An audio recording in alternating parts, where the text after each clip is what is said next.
A warm and a pleasant morning to you all children, and I welcome you for today's learning session. Children, we are going to continue with the same lesson, that is light, where part 1 and part 2 has already been sent. This is regarding the same lesson light, and it is part 3.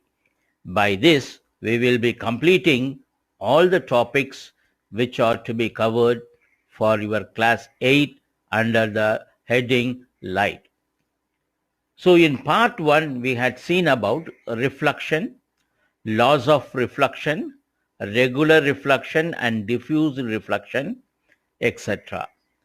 In the second part, we had discussed about the image formed by the plane mirror and the number of images formed by it, and we have seen about the quality of the image: real, virtual, enlarged, diminished, etc. Now, further to it, we will discuss in today's lesson about dispersion, our eye, then blind spot, then persistence of vision, etc. in today's class. So we will go one by one into the lessons, please. Children, first let us discuss on the topic dispersion of light. This term, dispersion of light, is a very important term, and you will learn about the same topic, dispersion of light, even when you go to class 10. First, let us see what is this dispersion of light. Now look at this diagram given here. You have a glass prism and a ray of white light is incident on the glass prism. So what happens to the ray of white light? It gets splitted into 7 colors. So the white light is splitted up into 7 constituent colors. The colors, you read it from down to up: violet, indigo, blue, green, yellow, orange and red. So when you take up the first letter of all the colors, V, I, B, G, Y, O, R. So it is called as VIBGR. So we call shortly the acronym VIBGR to represent the 7 colors in order. So in this experiment, we have seen the white light is splitted up into 7 colors and the 7 colors are VIBGR. So the process of splitting up of white light into 7 constituent colors is known as dispersion. And the band of 7 colors that we get it on the screen, they are called as spectrum. So the two new words that you learn today are dispersion and spectrum. Dispersion is the process, is the phenomena which occurs, and this refers to splitting of white light into 7 colors. And after the splitting, the collection of colors, the collection of band of colors, they are called as spectrum, right? So this you will learn still deeper when you go to class 10. Now let us look at the slide. What is dispersion of light? When white light is passed through a glass prism, it splits into its spectrum of colors in order: violet, indigo, blue, green, yellow, orange and red. And this process of white light splitting into its constituent colors is termed as dispersion. The simplest way to explain dispersion is through dispersion of prism. Now let us see the practical application of this dispersion of light. So after shower of rain, sometimes we hardly, if you notice in the sky, we see the rainbow.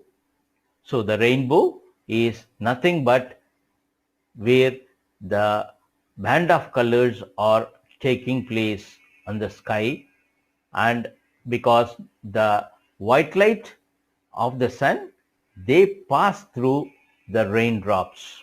So dispersion takes place. Here white light acts as the source of light and the raindrops act like prism here. Therefore, we get a band of colors which is known as rainbow on the sky. A very easy example to look at the band of colors is you can take the reflecting surface of the ordinary CD that you have. We use CD to record audio, video, right? So when you take up any CD and when you look up the reflecting side of it, you will fantastically notice the spectrum of light in it because it disperses the white light very fantastically. Children, now let us see into the structure of our human eye. So you know that our human eye plays a very important role in our body. It helps us to see all the objects which we are facing, and the sense organ, that is the eyes, play a very important role. And in this you have the diagram of the human eye. The same human eye and its function and its parts, everything in detail you will learn in 10th standard. Now you are being introduced with the structure of the human eye. Now when you see the human eye, it is not exactly circle in shape. It is spherical in shape, right? And you have some parts, important parts called cornea, the black color pupil, which is supported by a pair of iris, and behind the iris you find the lens, and you on the right side or the other side you find retina, which acts like the screen. So these are the different parts of our human eye. So let us read the slide. The human eye is a sense organ. It helps in seeing different objects. The light reflected from different objects enter our eyes, and thus we see things around us. It is an important organ, so understanding its structure is also very important.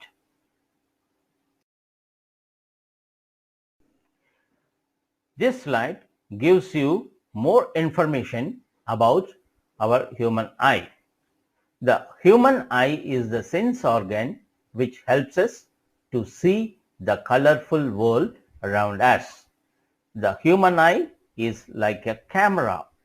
Its lens system forms an image on the light sensitive screen called retina. The eyeball is almost spherical in shape with a diameter of about 2.3 centimeter. Light enters the eye through a transparent membrane called cornea. Behind the cornea is a muscular diaphragm called iris, which has an opening called pupil. The pupil controls the amount of light entering the eye. The eye lens helps to focus the image of the object on the retina. The ciliary muscles helps to change the curvature of the lens and to change its focal length. So working of the eye. The eye lens forms a real inverted image of the object on the retina. The light sensitive cells in the retina then produce electrical signals which are carried by the optic nerves to the brain. The brain processes the information and sends the message to the eye, and then we see the objects. So this slide explains you the function of each and every part of the eye which has been given to you in the previous slide. So you can just see the diagram and you can see the working of each and every part of it. So this is a very important diagram, and the functioning of the eye is a very important question as far as the exams are concerned, children. Children, let us discuss about an important concept called blind spot of the eye. This concept of blind spot we will learn through an activity. Look at the diagram which is given here. You find a dot on the left side and a cross on the other side, which is marked on a strip of paper. So let us read this activity. Make a round mark and a cross on a sheet of paper with the spot to the right of the cross. The cross should be on the right of the dot. The distance between the two marks must be between 6 to 8 centimeters. Hold the sheet of paper at an arm's length from the eye.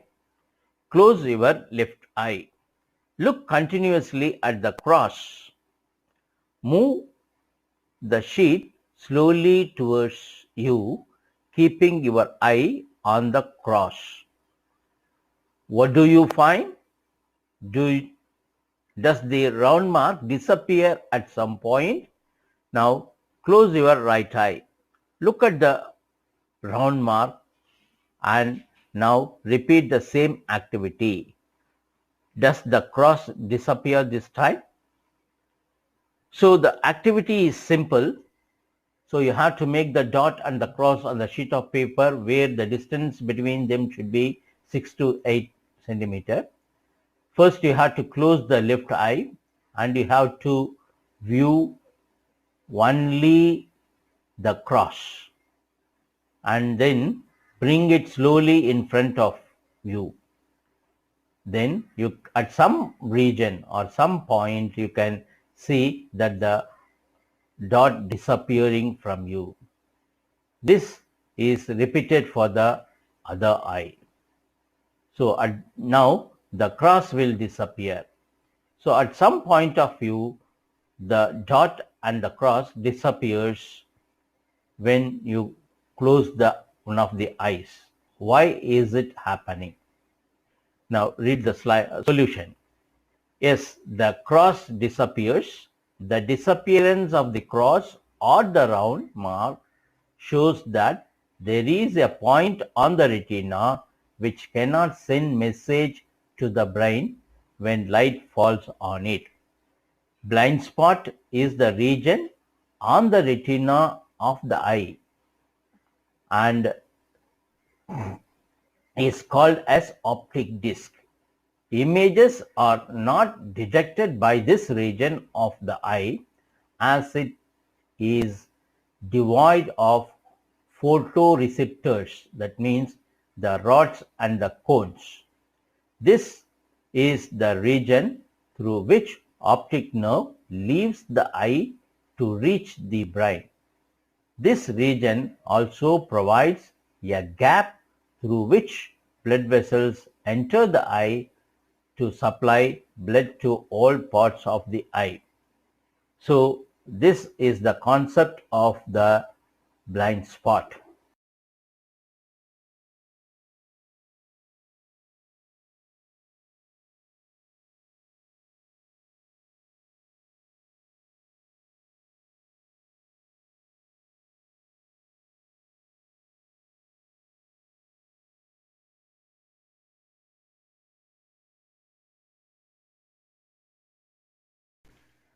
Yes, children, what we are going to see in this slide is all about an activity to demonstrate the studied concept called persistence of vision.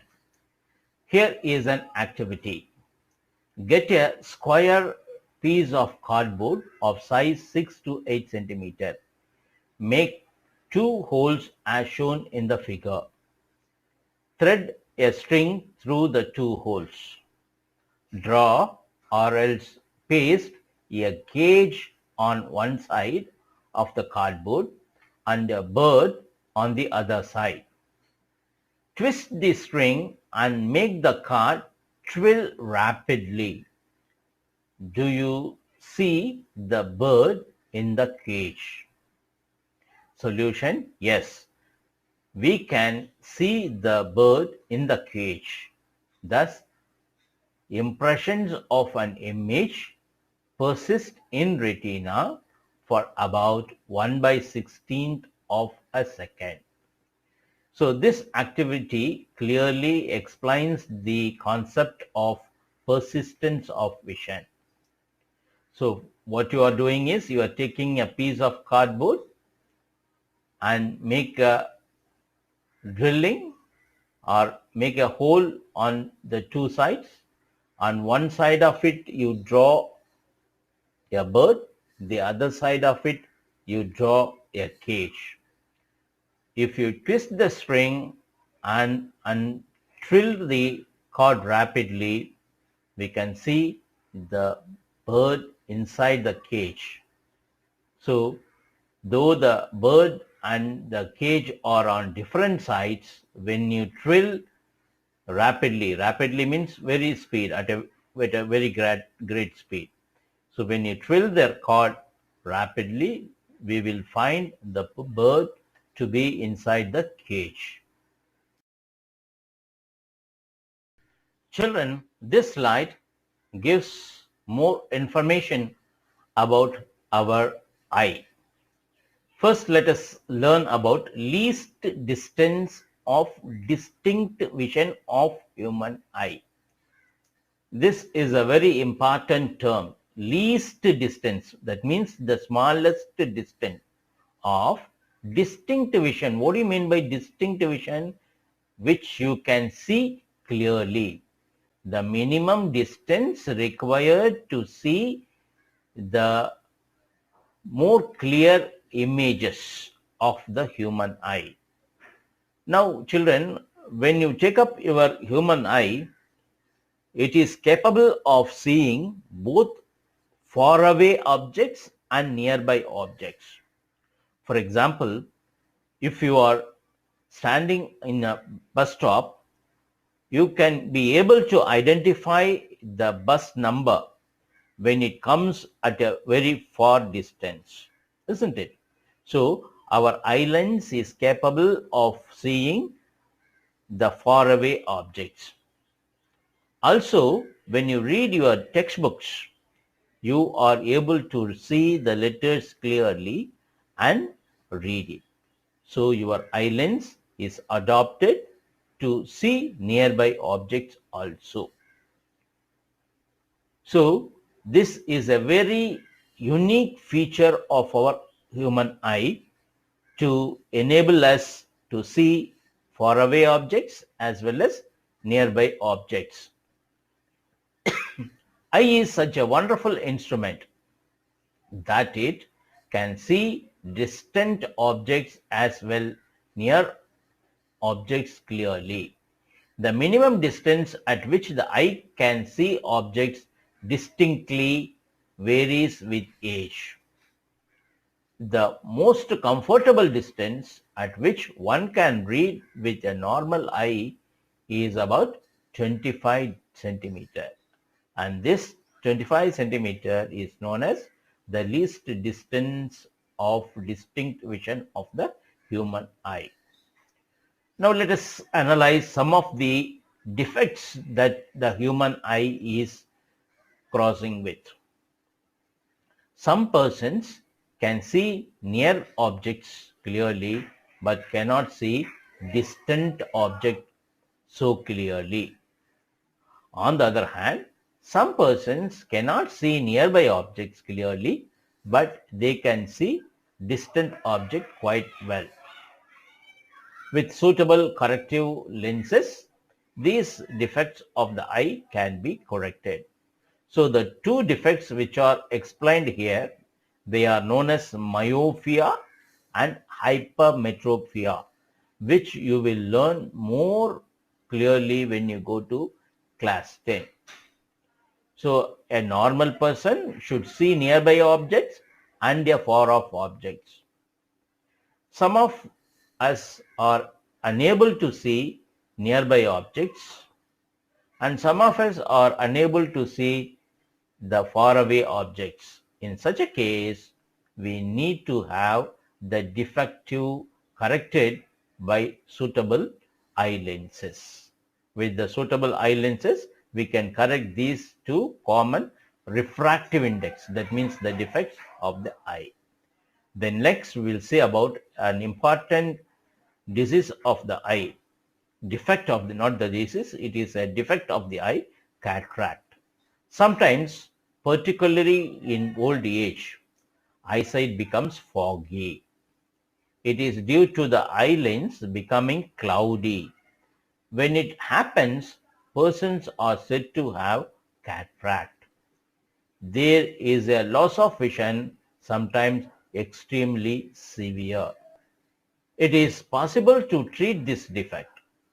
The opaque lens is removed and a new artificial lens is inserted. Modern technology has made this procedure very simple and safer. So cataract is the defect which affects the old persons. The eye lens, the lens should be transparent, no? So what happens to the eye lens of the old people? It becomes smoky and foggy, whereas the vision cannot be clear. So this defect is known as cataract.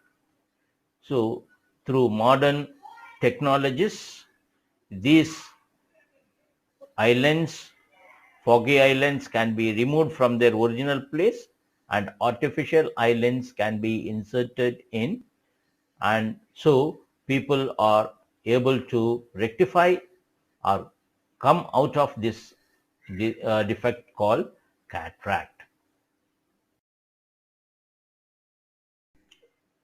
Now we have seen about the importance of the eye, and it is the time for us to learn how to take care of our eyes.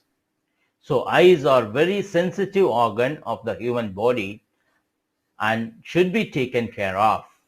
The following steps should be taken to take care of our eyes. Have a regular checkup with the eye specialist. If advised, use spectacles of proper power after the eye test. Do not rub your eyes. If there is irritation or dust particle enter into the eye, wash them with clear water. Third step, regularly wash your eyes with clean water. Fourth point, do not read a book too close or too far from the eye as it causes stress. Fifth point, have a proper diet. Eat food items rich in vitamin A like raw carrot, broccoli and eggs. And the last but not the least is avoid over posture. Example, looking at the sun, or under posture. Example, reading in dark of the light to the eye. Now one more point we should include here, because in the modern technology, children, you people are used to go through with your mobile phones. So mobile phones, especially when you are looking at the night, when there is absolutely no light, it harms your eyes. So you must avoid using the cell phone for a quite long time, especially during night hours. So these are the various steps in which we can keep our eye healthy. Now let us learn about the Braille system. What is this Braille system? It is a system of reading by the blind people.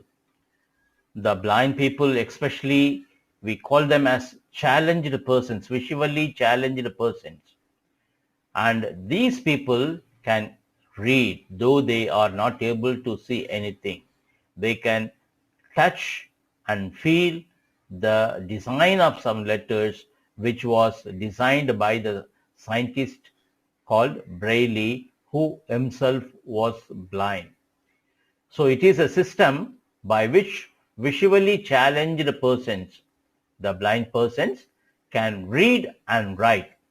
It was developed by Louis Braille in the year 1821. He was himself visually challenged. There are two vertical rows of 3 dots each. There are 63 different dot posters. Each dot pattern represents a different character. So here is an example for cat. So C with 2 dots, with all others as dots, and like this. So it has been represented to you. So they feel the dots, and with the dots they are able to identify the letters, and they are able to read even a sentence faster as well.